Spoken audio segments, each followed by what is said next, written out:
Siya ba ang pinakamalaking artist ang binayaran niyo sa production ng Mentor? Yes, definitely. Tsaka, actually po, ang ano rin naman namin, goal rin naman ng Mentor is to really bring back people to the cinema. So, alam niyo na, mahal po ngayon ang sinihan. Diba? So, we want it also na parang worth it for them. So, kaya hindi rin kami nag-hold on the budget for Malyari. Gano'ng katagal nito? Actually, sobrang tagal yung planning. Talagang malala po yung planning. Tapos, syempre, we have to work on his schedule. And then we have to be really careful in doing the schedule kasi anything can happen sa shoot. So, a month. Pero, saan simbahan kayo sa Bulacan nag-shoot? Ang ganda. Simbahan po? O, saan simbahan? Saan bayan? May simbahan po kami sa Batangas. May simbahan po kami itinayo. Ayun kanina, sinabi nga niya. So, pero nung ang reaction mo nung sinabi yung talent fee muna? Hindi kasi po ako, from the beginning po talaga, hindi po kami talaga tumawad. Because we know from the... Hindi nagulat ka ba na ganun pala kalaki ang talent fee niya? Or ready ka naman na... Or expected mo na? Hindi po kasi ganun talaga kadali yung pinagawa namin sa kanya. As in, alam namin yun on the onset na it's gonna be really hard na ano. So, para at least ano, siyempre you want them to be happy also. I think that's what we did with the entire crew. Halos ganun ang ginawa ng Mentor Productions because we want all people working in this project happy, masaya sila lahat. Kaya kung makikita ninyo, may cut-off siya pero willing siya to go beyond because binigay namin lahat ng technical requirements nila, binigay namin yung gusto nilang camera, binigay namin lahat, as in lahat because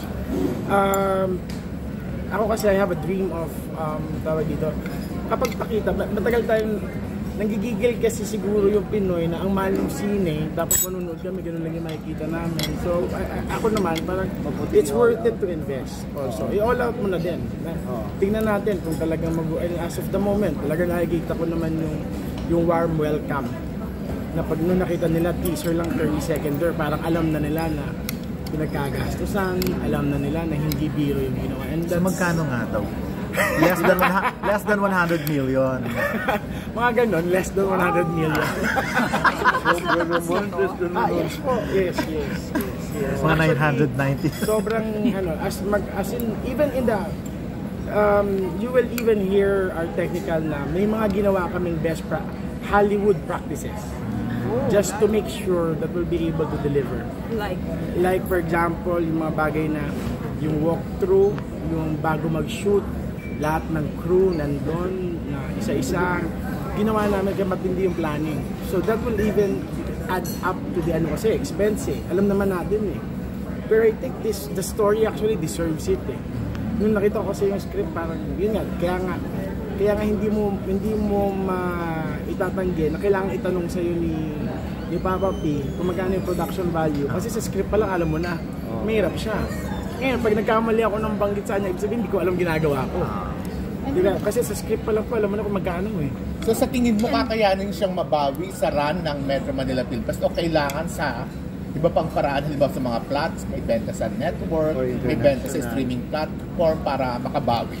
Actually po, lahat ng paraan naman gagawin namin by that sense. All business opportunity for the film definitely gagawin namin. Pero isang bagay yung gusto ko ma-test na, ayun, na, kasi diba lagi ang sinasabi, nabanggit ko nito before na, and supportahan natin kasi Pilipino. Dapat supportahan natin. Gumawa tayo ng maganda na Pilipino para supportahan. So, yun yung mindset ko from the beginning. Pero may negotiation na kayo with the streaming? Marami pong tumatawag, marami pong talagang wants to first crack. That's why it's really worth it. As of the moment, marami. Pero hindi kayo nag-overbudget? Actually, I haven't seen it. I'm not seeing it as over budget as of the moment. With how, sabi ko nga, nung first natin na nakita-kita nung media launch, we did their financial planning din naman with this. And ayoko rin kasi silang bitinin eh. Tapos sasabihin nila sa akin na hindi kasi natin ito ginawa eh. Diba? And So ano yan, part of it, All out. we're really all out. Kasi I think this is something that itong storya na to, nung nabangga ko siya, it's gonna be, feeling ko it's gonna be a Filipino classic. And sayang pag nagawa mo siya ng mali. Diba? Mas maganda na buhos mo, bahala na muna si Batman, maniwala tayo na Filipinos has to be, this is not just nananakot kami, this is a really original story. That's why brilliant, Enrico Santos is brilliant. Tapos ibang ni Derek Cabrero dito. Tapos sinamahan mo pa ng Piolo. Kaya sabi nga ni Piolo, di ba? Kung hindi siya papasok dito, dismiss tong shelf to. Now that you have worked with him, paano masasabi mo na he's worth every pen na ginasta dito? Sobra. And bakit mo masasabi na with conviction na worth? Sobra. He's not just conscious of how he will deliver yung part niya, but he's also conscious about working with everyone on the set. Alam niya yung halaga ng oras. Alam niya din, sabi ko, may isang akong kwento dun na tawag dito, siyempre Piolo Pascual yan, di ba? Magpapalit ngayon ng karakter, ang dumi-dumi niya dun sa isang pinanggalingan niya. So sabi, saan dadali niya? Pupunta siya? Hindi, kumuha ng yung blue na tubig. Tapos naglinis dun sa may isang tabi. Tapos nag-topless lang bigla. So sabi ko, alam mo na yun dun siya worth it na na talagang hindi niya sasayangin oras ninyo na akala mo, di ba Piolo Pascual na yun, Susan, VIP, walang ganun sa kanya. Lahat ba take one si Papa? I think almost lahat. Walang ma-repeat. Hindi kasi this is horror So iba yung dami nung shots din.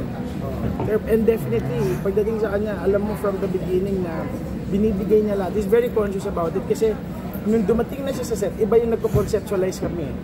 Ayun nga yung sinasabi niya, na kinabahan din daw siya kasi nung dumating siya, sabi niya, parang lahat dito naka-A-game. Di ba? Parang hirap na mag-ano ka dito, na sayang yung time, sayang yung kaya halos talaga lahat, take one. So, after nung announcement ng Fairfest, I don't know if you're aware, yung isang malyari sa naiintriga. September 29 daw, nag-shooting pa kayo. Totoo ba yun? Actually, baka guni-guni lang po nila yun. Ang natatawa po ako doon, kasi they were questioning na ba hindi pa daw kami tapos. Parang sabi, ba't di nila sabihin pangit yung amin para wag sumali?